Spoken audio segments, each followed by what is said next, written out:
میاں صاحب بہت نیک اور پرہیزگار انسان تھے۔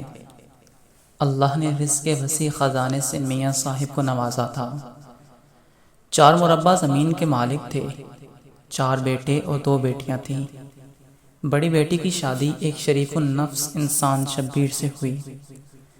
8-10 ایکڑ زمین کا مالک تھا جس کی بنا پر گزر بسر ہو رہی تھی۔ میاں صاحب کی بڑی بیٹی کا نام سکینہ تھا جو صابر اور شاکر تھی۔ یوں دونوں میاں بیوی خوش اور مطمئن تھے۔ میاں صاحب کے باقی بیٹے بھی خوشحال زندگی گزار رہے تھے۔ ہر جمعہ میاں صاحب اپنے بہو بیٹوں پوتے پوتیوں کو بعد از نماز عصر جمع کرتے اور ان کو قرآن کی تعلیم دیتے اور تفسیر بتاتے۔ ایک دن اللہ کا کرنا ایسا ہوا، بڑی بیٹی سکینہ کے شوہر کو ہارٹ اٹیک ہو گیا۔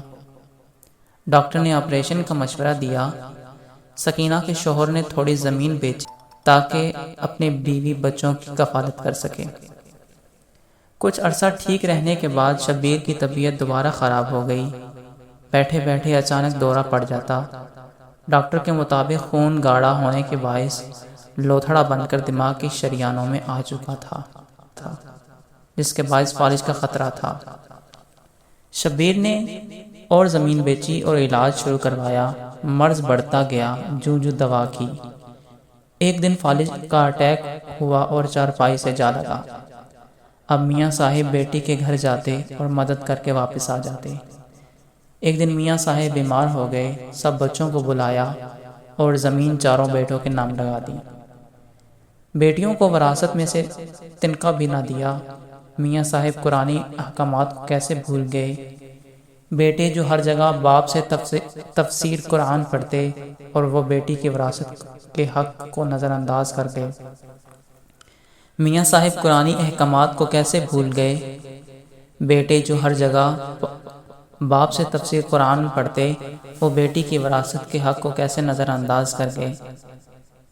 ماں نے دبے لفظوں میں سکینہ کی مالی مشکلات کا ذکر کیا تو بھائیوں کے تیور اور ان کے رویے نے ماں بیٹی کی زبان بند کروا دی۔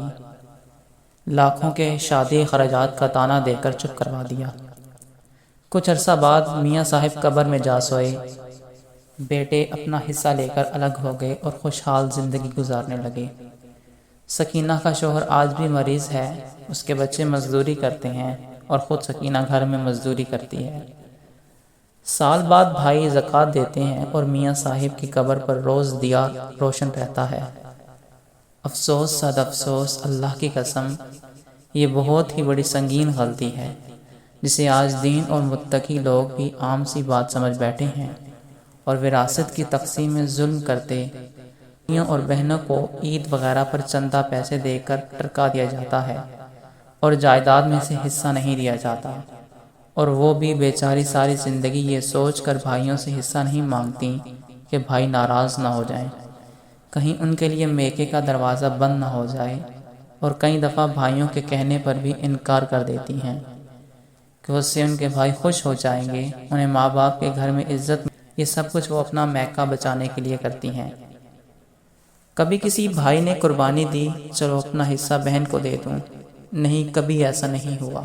اللہ کے بنائے ہوئے قانون کو نہ توڑیں، جس کا حق ہے اس کو۔ اللہ مجھ گنہگار سمیت آپ سب کو ہدایت نصیب فرمائے۔